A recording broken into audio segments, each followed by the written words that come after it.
Hello my dear friends, myself Alimuddin Sheikh Qadri and my YouTube channel is Alimuddin Sheikh Qadri. My dear students, today we will have to discuss a new point, a new lesson,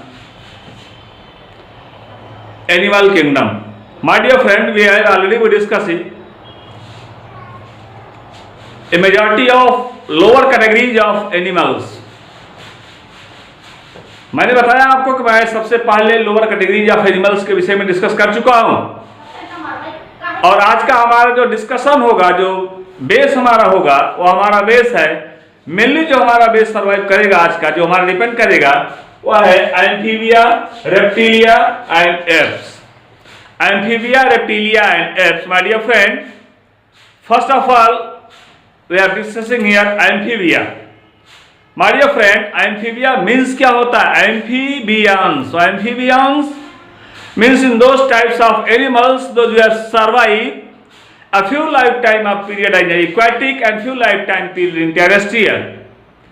Means they have survived to a few lifetime of period in aquatic and few lifetime of period in terrestrial. Since these types of animals are simply be called to the amphibians. सो ऐसे animal को amphibian कहा जाएगा जिनमें इनका कुछ जीवन काल जो है वो जल में व्यतीत होता है और कुछ जीवन काल जो है वो स्थल पर व्यतीत होता है. जैसे मैंने कहा एम्फीबियंस, एम्फीबियन या फ्रॉग. अब ये मैं आपको ढेर सारे एग्जांपल बता रहा हूं, पहले आपको बात को ध्यान में रख कर एक एक करके आपको एक्सप्लेन करते चलूं, समझाता चलूं. तो यहां पर आप देख रहे हैं एम्फीबिया. एम्फीबिया की लगभग 25,000 जातियों का अध्ययन किया गया है. कितनी जातियों का? लगभग 25,000 स्पीसीज का डिस्कशन अभी अब तक किया जा चुका है. यह एम्फीबियन की बात है. और amphibian my dear friend, amphibian ये very important and very intellectual topics है एम्फीबियंस का. इसी एम्फीबियन की श्रेणी में आइए देखते हैं कि एम्फीबियन मोस्टली ये चतुष्पदगामी होते हैं, 4 पैरों पर चलने वाले होते हैं. एम्फीबियन जो होते हैं चतुष्पदगामी, 4 पैरों पर चलने वाले होते हैं. अगर ये 4 पैरों पर चलने वाले हैं तो इसको हम चतुष्पदगामी बोला. चतुष्पद मींस 4 पैरों वाले. Tetrapodial, tetra means 4, poda means legs. Tetrapoda means 4 legs, 4 पैरों वाले होते हैं. इसमें इन बात का ध्यान रखना है आपको. इनका शरीर जो होता है, शरीर जो है सिर और धड़ तथा पुच्छ में विभाजित होता है. सिर, धड़ और पुच्छ. इनका ऊपरी पोर्शन ये सिर हो जाएगा, उसके बाद ये धड़ आ जाता है, उसके बाद ये टहलाती है. माय डियर फ्रेंड, इसमें नेक रीजन का अभाव होता है, गर्दन का पूर्णतया इसमें अभाव होता है. इस प्रकार से आपने देखा कि ये रेप्टाइल्स की जो है विशेषता होती है. और इसमें आप देखेंगे कि अंतःकंकाल जो है, अंतःकंकाल अस्थिल, अंतःकंकाल अस्थिल होता है. मीन्स अस्थियों का बना हुआ इसका अंतःकंकाल होता है. अस्थियों मीन्स हड्डियों का बना हुआ इनका, जैसे बोन हो गई, हार्ड रिगिड है, तो अस्थियों का बना हुआ इनका अंतःकंकाल होता है. और ध्यान दीजिएगा, करोट में अनुकंकाल अस्थिकंद होते हैं. करोट में अनुकंकाल, करोट मींस कमर, लंबर पोजीशन पर इनमें जो है अनुकपाल अस्थिकंद कहा जाता है, जिसको कहा जाता है ऑक्सीपेटल कॉन्डाइल. ऑक्सीपेटल कॉन्डाइल होते हैं. इस बात को ध्यान में रखिएगा. एंड इसमें और भी इंपॉर्टेंट पॉइंट्स आते हैं, तो मैं जो और भी इसके इंपॉर्टेंट पॉइंट्स हैं एक एक करके आपको डिस्कस करके बताता चल रहा हूं कि इनके आरबीसी जो होते हैं, red blood corpuscles, RBCs, red blood corpuscles, जिसको कहा जाता है लाल रुधिर कणिकाएं. तो माय डियर फ्रेंड, इसमें जो लाल रुधिर कणिकाएं होती हैं मुख्यतः उभयोतल होती है. उभयोतल अर्थात इनका तल जो होता है वो भरा हुआ होता है, माने ये उभयोतली होते हैं. आरबीसी ये उभयोतली होते हैं, अवतली नहीं होते, ध्यान दीजिएगा, उभयोतली होते हैं. ये आरबीसी की विशेषता हो गई इनमें. और अगला देखिएगा कर्ण अस्थियां होती हैं. कर्ण अस्थियां जो है, कर्ण अस्थियों का मतलब ये होगा कि इनमें कान में जो है कर्ण अस्थियां, ध्यान देंगे कि नामक एक कर्ण अस्थि होती है, जिसमें इस कर्ण अस्थि को कहा गया है कालुमेला. इसको बोला गया कालुमेला. तो कालुमेला जो पाए जा रहे हैं, तो ये कालुमेला के फॉर्म पाए जाते हैं, न कि इतने बड़े बड़े कर्ण इसमें पाए जाते हैं जो कि पूरी तरह से जो है ये वायरस से पिन्ना का फॉर्मेशन नहीं होता. इस बात का ध्यान रखिएगा. लेकिन वहां पर उसके अंदर पाई जाने वाली जो है बोन्स वे पाई जा रही है, जिसको कालुमेला के नाम से जाना जा रहा है. तो इसमें देखिएगा, इसमें मुख्य रूप से उत्सर्जन, सृजन जो होता है वो यूरिकोटेलिक होता है, यूरियोटेलिक होता है. यूरिया उत्सर्गी बोले गए. तो एम्फीबियन को यूरिया उत्सर्गी बोला गया। एम्फीबियन मुख्य रूप से यूरिया उत्सर्गी होते हैं। इसमें जो है ऑर्गन, जो एक्सक्रीटरी ऑर्गन होते हैं, वो क्लोएका होता है। माय डियर फ्रेंड, क्लोएका उसे कहा जाएगा, क्लोएका हम उसे कहेंगे जिससे लिक्विड और सॉलिड दोनों वेस्ट मटेरियल एक ही ऑर्गन से निकलते हैं, उसको क्लोएका बोला जाता है। मीन्स अवस्कर छिद्र जो होता है वो जो है, अर्थात उसी को हम क्लोएका बोलते हैं। उसे लिक्विड और सॉलिड दोनों वेस्ट मटेरियल एक ही पोर्ट से बाहर आते हैं, इसीलिए इसको हमने कहा कि क्लोएका हो गया। ध्यान दीजिएगा, एनस और क्लोएका में यही डिफरेंस होता है। तो जिसमें एनस होगा उसमें जो है यूरिन एक्सक्रीट करने के लिए अलग ऑर्गन होगा, लेकिन जिसमें क्लोएका होगा तो क्लोएका से आप ध्यान दे रहे हैं कि इसमें एक्सक्रीटरी ऑर्गन जो होता है वो लिक्विड और सॉलिड दोनों बेस के एक्सक्रीटरी ऑर्गन इसी से एक्सक्रीट करते हैं, इसी से बाहर निकलते हैं। तो यहाँ पर देख रहे हैं आप, इसमें जो एक और भी कंडीशन, सबसे इंपॉर्टेंट कंडीशन जो देखी गई, वो सबसे इंपॉर्टेंट कंडीशन देखी गई है लार्वा की। तो माय डियर फ्रेंड, इसमें जैसे मेढक के केस में ये देखते हैं, मेढक के केस में कहेंगे इसमें टैडपोल लार्वा पाया जाता है। मेढक के केस में कहें कि मेढक के केस में कौन सा लार्वा पाया जाता है, फ्रॉग में टैडपोल लार्वा पाया जाता है। तो ये लार्वल कंडीशन, माने इनकी कुछ स्टेज ऐसी भी होती है, एम्फीबियन की कुछ स्टेज ऐसी भी होती है जो लार्वल कंडीशन में भी पाए जाते हैं। तो मैं ये एम्फीबियन के विषय में अभी आपको बता रहा था। और ध्यान दीजिएगा, जो एम्फीबियन है इनके हार्ट जो होते हैं मोस्टली 3 चैम्बर्ड होते हैं, 2 atrium and 1 ventricle, 2 atrium and 1 ventricle. So as like, seriously ये सो एज लाइक, ऐसे इस तरह से हमने बनाया, इस तरह से ये देखिएगा आप लोग, यहाँ पर इस तरह से जो है, यहाँ पर इस तरह से देखा गया, इस तरह से देखा गया, ये 2 एट्रियम हो गए और ये वेंट्रिकल हो गया। यहाँ पर अगर लाइनिंग हम कर देते हैं तो 4 चैम्बर्ड हो जाएगा, लेकिन 4 चैम्बर्ड ना हो करके 2 एट्रियम और 1 वेंट्रिकल होता है। ऊपर की साइड में यहाँ पर आप देख सकते हैं इस तरह से जो स्ट्रक्चर बनता है, ऊपर की साइड में आप यहाँ पर आसानी पूर्वक देख सकते हैं कि यहाँ पर आप देख सकते हैं कि यहाँ पर आपने आसानी पूर्वक देखा है कि एट्रियम और वेंट्रिकल जो पाए जा रहे हैं, एट्रियम और वेंट्रिकल जो पाए जा रहे हैं, तो यहाँ पर जो एट्रियम और वेंट्रिकल पाए जा रहे हैं, तो ऊपर की साइड में 2 एट्रियम, 1 और ये 2, और ये थर्ड पोर्शन इसका जो है ये वेंट्रिकल का है। दोनों एट्रियम जो हो गया और एक वेंट्रिकल का हो गया, इसलिए इसके हार्ट जो होते हैं वो कितने चैम्बर्ड हो गए, 3 चैम्बर्ड हार्ट हो गए। तो एम्फीबियन की ये विशेषता मैंने बताया आपको। इसमें मुख्य रूप से क्या क्या एनिमल्स आते हैं, आइए मैं एक एक करके आपको डिस्कस करता चलूं, बताता चलूं, समझाता चलूं। जैसे फ्रॉग हो गया, मेढक, मेढक जो है, मेढक में देखा आपने राइनोटिग्रिना हो गया, बीफो टोड हो गया, हाइला हो गया। ध्यान दीजिएगा, नाम को नोट कर लीजिए, राइनोटिग्रिना, फ्रॉग, हाइला हो गया, जिसको बीफो स्पीसीज में काउंट किया जाता है। बीफो स्पीसीज में राइनोटिग्रिना फ्रॉग या टैडपोल या बीफो। दूसरा होता है सैलामेंड्रा, सैलामेंड्रा, सैलामेंड्रा, जो सैलामेंड्रा बोला सैलामेंड्रा है ये, और एम्फीमुआ, एम्फीमुआ है। और अगला इसमें जो इंपॉर्टेंट है साइरेन, सबसे ज्यादा इंपॉर्टेंट जो इसमें देखा गया वो है फ्रॉग एंड साइरेन। तो साइरेन में ध्यान देंगे।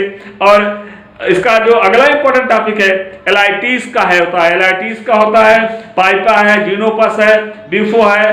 तो इसके लिए मैंने बताया है राइनोडर्मा है, हाइला है, और फिलोब्रैटेक्स इसको बोला गया, और रिकोफोरस, रिकोफोरस। इस तरह से ऐसे एनिमल हो गए रिकोफोरस। तो माय डियर फ्रेंड, इस तरह के एनिमल हैं जो फाइलम एम्फीबिया से बिलोंग करते हैं, ये एम्फीबिया के हैं। इनके सारे फिगर हम अपने यूट्यूब चैनल पर अपलोड कर दे रहे हैं, आप लोग इसके फिगर को पूरी तरह से ध्यान देंगे। और मोस्टली ये ओवीपैरस होते हैं, न कि विवीपैरस, अंडीयूजी होते हैं, न कि जरायूजी। ये अंडे देते हैं, न कि बच्चे पैदा करते हैं, इस बात का ध्यान रखिएगा। तो एम्फीबियन में मैंने आपको बताया कि आगे चलते हैं आपको रेप्टिलिया पर। माय डियर फ्रेंड, रेप्टिलिया को हम कहते हैं सरीसृप। हिंदी में अगर रेप्टिलिया को देखा जाए तो रेप्टिलिया इंग्लिश टर्म है, इसको हिंदी में कहा जाता है सरीसृप। माय डियर फ्रेंड, मैंने आपको बताया था golden age of reptiles, golden age of reptiles मैंने अपने लेक्चर में आपको कई बार समझाया है। तो मैंने आपको बताया कि golden age of reptile, golden age of reptile के विषय में डिस्कस कर रहा था माय डियर फ्रेंड। तो मैं गोल्डन एज ऑफ रेप्टाइल के विषय में आपको यह बताना चाहता हूं कि एक समय ऐसा भी आया है इस पूरे क्लाइमेट में, पूरी पृथ्वी पर, पूरे अर्थ पर एक समय ऐसा आया है जबकि रेप्टाइल अपने गोल्डन एज में गए।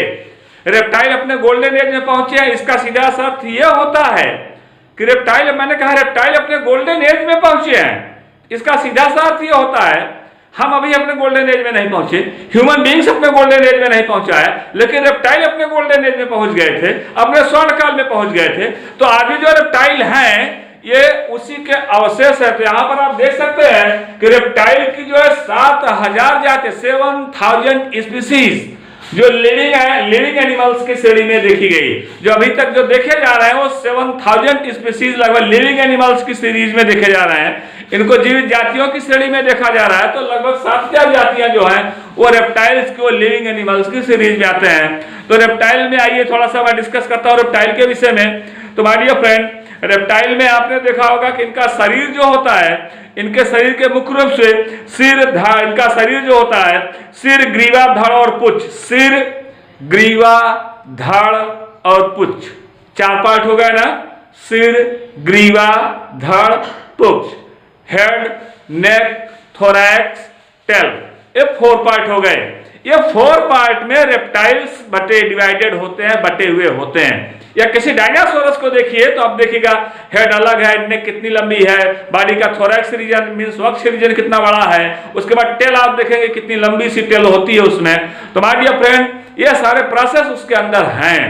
तो कहने का आशय हमारा ये रहा है कि ये रेप्टाइल के जो आज जो 7000 स्पीसीज हम देख रहे हैं, शो कर रहे हैं, आपको बताने चल रहे हैं, ये रेप्टाइल्स एक समय ऐसा था कि गोल्डन एज में थे, लेकिन आज ये रेप्टाइल गोल्डन एज में नहीं है। तो अगर ये रेप्टाइल गोल्डन एज में थे और आज ये गोल्डन एज में नहीं है, तो जाहिर सी बात है कि अगर ये आज गोल्डन एज में नहीं है तो क्या कंडीशन है गोल्डन एज में नहीं है? यह कंडीशन क्योंकि ये क्लाइमेट को अपने फेवरेबल नहीं कर पाए, वातावरण के अपने अनुकूलित नहीं कर पाए। अर्थात ये वातावरण को जो है वातावरण के अनुकूलित अपने को नहीं ढाल पाए, अर्थात इनकी जनसंख्या धीरे धीरे धीरे धीरे क्या हो गई? विलुप्त हो गई। इस तरह से आपने देखा कि मैंने रेप्टाइल के विषय में बताया। और हृदय में 2 अलिंद और जो है इसमें 2 अलिंद होते हैं और अपूर्ण रूप से विभाजित निलय होता है। अपूर्ण 2 अलिंद होते हैं, ध्यान दीजिएगा, 2 अलिंद होते हैं और अपूर्ण रूप से विभाजित निलय होता है। अर्थात निलय इनका पूर्ण विभाजित नहीं होता, निलय इनका पूर्ण विभाजित नहीं होता, पूरी तरह से डिवाइडेड नहीं होगा। मुख्य रूप से उत्सर्जन जो होता है वो इसका देखा गया है, कोई यूरिक अम्ल के रूप में इसका उत्सर्जन करते हैं। अपने बॉडी से यूरिक एसिड के फॉर्म में ये एक्सक्रीजन करते हैं, उत्सर्जन करते हैं। और देखेंगे आप इनका अस्थिकंदी होते हैं, खोपड़ी जो होती है, ये खोपड़ी जो आप देख रहे हैं, स्कल जो आप देख रहे हैं, खोपड़ी, इनमें जो रेप्टाइल्स की खोपड़ी होती है अस्थिकंदल होती है, अर्थात इसमें अस्थियां पाई जाती हैं। लेकिन माय डियर फ्रेंड, उनके बीच बीच में स्पेस भी पाया जाता है, इसीलिए इनको बोला गया अस्थिकंदल। तो ये अस्थिकंदल होते हैं। और इस विषय मैंने आपको बताया है, इनके मस्तिष्क में लगभग 12 जोड़ी कपाल तंत्रिकाएं होती हैं। 12 पेयर जो है कपाल तंत्रिकाएं होती हैं, मींस ब्रेनल न्यूरल सिस्टम होता है। 12 पेयर, 12 जोड़ी कपाल तंत्रिकाएं होती हैं इसमें। इस तरह से आपने देखा। और मेल और फीमेल दोनों अलग अलग होते हैं, मेल और फीमेल दोनों, मेल अलग होता है, फीमेल अलग होते हैं। ध्यान दीजिएगा, रेप्टाइल के मेल अलग होते हैं, फीमेल अलग होते हैं। ये हर्माफ्रोडाइट नहीं है, इस बात का ध्यान रखिएगा। Male sexes are separate, sexes are separate, male are alone and divided and survive their own life, female are separate, survive their own life. Male अपना अलग लाइफ सीक्रेट जो है सर्वाइव करता है, फीमेल अपना। But in the process of reproduction के case में, जन्म के केस में इन दोनों का कॉम्बिनेशन होता है। आइए देखते हैं रेप्टाइल के विषय में। तो मैंने अभी अभी रेप्टाइल के विषय में ढेर सारे एग्जाम्पल आपके सामने शो किया। उस कुछ एग्जाम्पलों में आइए जो है विशेष रूप से हम आपको समझा दें। उसमें मुख्य रूप से एलिगेटर आप लोग देख रहे हैं, क्रोकोडाइल आप लोगों ने देखा है, क्रोकोडाइल है, एलिगेटर ध्यान दीजिएगा, एलिगेटर है, क्रोकोडाइल है। और यहाँ पर जो है इसी से मिलता हुआ कैमिलियन है। Chameleon my dear friend, chameleon जैसे हम लोगों के यहाँ देखा गया मोस्टली ये जो होते हैं क्या बोलते हैं उनको, गिरगिट बोलते हैं। ठीक इससे बड़ा साइज का कैमिलियन होता है जो अपनी जीभ से शिकार को पकड़ता है, तेजी से जीभ को फेंकेगा और शिकार को से पकड़ करके गबल कर ले जाएगा, निगल ले जाएगा। इस तरह से कैमिलियन हो गए। वहां पर आपने वायरेनस देखा, नगर गो जिसको बोला जाता है, वायरेनस गो जिसको बोलते हैं, वायरेनस देखा आपने, टर्टाइल देखा, कछुआ आपने देखा है। ये सब रेप्टाइल के हैं, जितने भी आप एनिमल्स का डिस्कस मैंने किया है ये सब के सब रेप्टाइल्स के हैं, इनको रेप्टिलिया वर्ग का बोला गया। तो माय डियर फ्रेंड ये रेप्टाइल के एक इंपॉर्टेंट स्पीसीज में काउंट किए जाते हैं, इसीलिए ये बोल लगे आज भी इनकी स्पीसीज हैं जो मैं बता रहा हूं आपको। एलिगेटर मैं बता रहा हूं और जो है क्रोकोडाइल में बता रहा हूं, टर्टोइज में बता रहा हूं आपको, जितने भी नाम है, सैलमेंडर मैंने नाम लिया, वायरेनस मैंने नाम लिया। तो ये जो आपने देखा है ये सारी स्पीसीज आज भी पाई जा रही है, आज भी पाई जा रही सारी स्पीसीज। और ये स्पीसीज ऐसी है जो इंडेंजर्ड कंडीशन में नहीं आई, अभी भी इंडेंजर्ड कंडीशन नहीं। इसका मतलब कि अब भी इनकी स्पीसीज 7000 स्पीसीज अभी इनकी लिविंग थिंग्स में है। तो एट लास्ट फॉर्म में आइए डिस्कस किया जाए। अंत में हम आपको बताते हैं एप्स के विषय में। एप्स मींस होता है पक्षी वर्ग, एप्स मींस होता है पक्षी वर्ग। माय डियर फ्रेंड एप्स में देखिएगा 9000 जो है 9000 इसमें से विलुप्त और जीवित जातियों का अध्ययन अभी अब तक किया जा चुका है। 9000 विलुप्त और जीवित जातियों का अध्ययन अभी अब तक किया जा चुका है। 9000 मैंने कहा, आपको ध्यान दीजिएगा, जिसमें से मैक्सिमम स्पीसीज इसकी जो डिसअपीयर कर गई है, मैक्सिमम स्पीसीज सर्वाइव कर रही है, लाइव कर रही है। तो माय डियर फ्रेंड इसमें सबसे स्मॉलेस्ट में देखा जाए बर्ड में पक्षी वर्ग, पक्षी वर्ग स्मॉलेस्ट बर्ड को देखिए और लार्जेस्ट बर्ड को देखिए। तो लार्जेस्ट बर्ड में आपने क्या देखा, ऑस्ट्रिच देखा, जो इसमें फ्लाइंग नहीं हो सकती है। तो इसका मतलब यह होता है कि फ्लाइंग के लिए इनकी बॉडी का लाइट वेट होना जरूरी है। तो एप्स में इनकी बॉडी का लाइट वेट होना नेसेसरी हो जाता है। तो एप्स में पक्षी वर्ग में इनके लाइट वेट का होना अति आवश्यक है। अर्थात पक्षी वर्ग के केस में देखा जाए और body are fully be covered by the feathers, शरीर पूरी तरह से पंखों से ढकी होती है। और क्या देखा गया, हेड हो गया, इसमें नेक हो गया, इसमें थोरैक्स रीजन हो गए, ये इतने बॉडी पार्ट्स होते हैं। टेल्स भी देखी गई, सिंपली टेल्स भी देखी गई। और कुछ ऐसे भी होते हैं जिसमें पीयूष ग्रंथि भी पाई जाती है, जैसे ग्रीन ग्लैंड भी कुछ ऐसे होते हैं, ग्रीन ग्लैंड भी पाई जाती है। ग्रीन ग्लैंड में जैसे आप लोगों ने देखा है ग्रीन ग्लैंड के केस में, इसमें आपने जो है गिरगिट में देखा है, सैलमेंडर में देखा आपने, ग्रीन ग्लैंड पाई जाती है। अपने कलर को मॉडिफाई कर लेते हैं, चेंज कर लेते हैं, इसलिए इनको ग्रीन ग्लैंड फॉर्म के रूप में जाना जाता है। ये ग्रीन ग्लैंड के फॉर्म में पाई जा रही हैं। ऑक्सीपेटल कॉन्डाइल, ऑक्सीपेटल कॉन्डाइल होते हैं इसमें मोस्टली मैंने कहा करोट मतलब होता है कमर, मीन्स करोट की अस्थियां इसमें पाई जा रही हैं। तो ये ऑक्सीपेटल कॉन्डाइल होते हैं, इसमें ध्यान दीजिए, इसको ऑक्सीपेटल कॉन्डाइल कहा गया है। इसमें एक कच्छी जो है, इसमें 4 4 चैम्बर्ड हार्ट होते हैं। ध्यान दीजिएगा पक्षियों में 4 कच्ची 4 चैम्बर्ड हार्ट होता है। 2 एट्रियम हो गया, 2 वेंट्रिकल हो गया। 4 कच्ची हार्ट का मतलब हो गया कि 2 एट्रियम एंड 2 वेंट्रिकल, अर्थात इसमें कोटर अलग अलग होते हैं। एट्रियम का कोटर अलग होगा, वेंट्रिकल का कोटर अलग होगा, एंटियम में ब्लड अलग आएंगे, वेंट्रिकल में ब्लड अलग आएंगे। इस तरह से इन कोटरों में अलग अलग ब्लडों का जो है कॉम्बिनेशन माने आना और फिर ब्लड का सर्कुलेशन होना पाया जाता है। ध्यान दीजिएगा इसमें भी क्लोएका पाया जाता है, एप्स में भी क्लोएका पाया जाता है। माय डियर फ्रेंड एप्स में भी क्लोएका है। एप्स में भी इस प्रकार के कोई यार्गन नहीं डेवलप किए, इस प्रकार का कोई यार्गन नहीं पाया जा रहा है जिसके बेस पर आसानी पूर्वक हम कह सकते हैं कि दिस इज द जो ओनली जो है सॉलिड स्कैटिव ऑर्गन या this is only liquid secretive organ. हम ऐसा नहीं कह सकते हैं। इससे जो वेस्ट सीक्रेट हो रहा है ये ओनली सॉलिड है सीक्रेट हो रहा है, या ऐसा वेस्ट सीक्रेट हो रहा है ओनली लिक्विड सीक्रेट हो रहा है। तो ये दोनों इसमें पाए जाते हैं। मैंने बताया कि इनमें पंख हैं और पंख इतने वेटेड होते, इतने भारी होते हैं। मैं इसका सबका फिगर अपलोड कर दे रहा हूं अपने चैनल पर, आप देखिएगा इसको, समझिएगा इसको। और जो है सारे टॉपिक में एक्सप्लेन करता चल रहा हूं कि यहाँ पर एप्स में आपने देखा है कि एप्स में पक्षी वर्ग में इनके बॉडी के लाइट वेट होते इसलिए कि फ्लाइंग आसानी से कर सकते हैं। जो ऐसे भी बर्ड्स हैं साइबेरियन बर्ड्स जो हजारों किलोमीटर दूर से फ्लाइंग करते, माइग्रेट करके दूसरे क्लाइमेट में चले जाते हैं। तो माइग्रेट करके अंदर क्लाइमेट में पहुंचना, वहां पर सर्वाइव करना, वहां पर अंडे देना, हैचिंग करना, बच्चों को बाहर निकालना, चूजों को बाहर निकालना, उनको डेवलप करना, डेवलप करने के बाद फिर उनको साथ में लेकर के चले जाना। तो कितने हार्ड वर्क करने पड़ रहे हैं इनको। तो आपने देखा कि पक्षी वर्ग की विशेषता है, अगर एक बार फ्लाइंग में आ गए तो कितनी हाई स्पीड होती है इनकी। मैं इसी पर आपको थोड़ा सा एक टॉपिक और डिस्कस कर देना चाहता हूं। हॉक आपने देखा है, हॉक जिसको बाज कहा जाता है, बाज ये अपने डायने को अगर एक बार खींच लेता है तो कई किलोमीटर के एरिया को बिना दोबारा डायने को खींचे ही आसानी से रोटेट करता है। इसका अर्थ यह सीधा निकलता है इनके बॉडी में बोन मैरो नहीं होती बल्कि बॉडी इनकी हालो होती है, हड्डियां इनकी खोखली पाई जा रही हैं। अगर अस्थियां इनमें खोखली पाई जा रही है माय डियर फ्रेंड, तो इनका बॉडी वेट आसानी से अपने आप ही क्या होगा, हल्का होगा।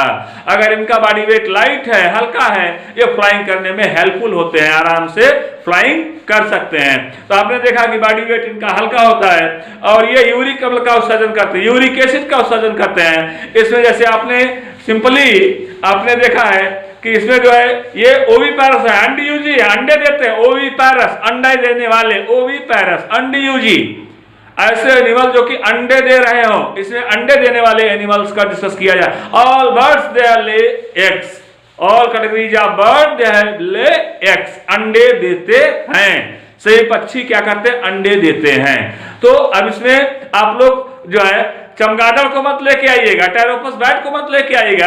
टेरोपस बैट स्तनधारी में आ जाता है, मैमल्स में आ जाता है, फ्लाइंग करता है बट वो मैमल्स में आ जाता है क्योंकि वो बच्चे पैदा करता है। तो यहाँ पर उसमें मिल्की ग्लैंड भी पाई जाती है, दुग्ध ग्रंथियां पाई जाती है चमगादड़ में।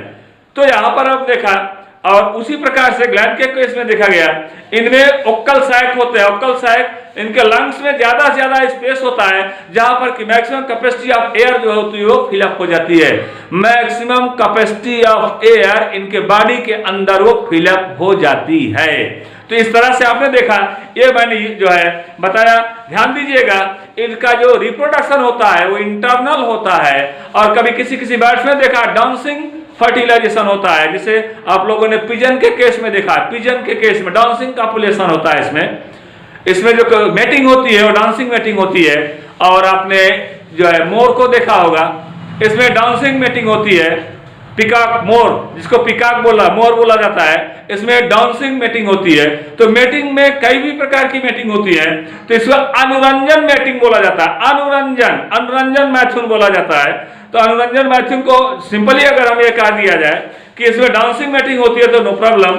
और इसके देखे गए कि इसमें ढेर सारे बर्ड्स ऐसे हैं जो बहुत ही छोटे छोटे केस में आते हैं। और इनमें ध्यान दीजिएगा, परिवर्धन जो है वाह्य कंकाल के रूप में, इसमें एक्सोस्केलेटल के रूप में इसमें जो है फेदर होते हैं। फेदर के पास जो है इसमें जो है फेदर है, हार्ड फेदर होते हैं।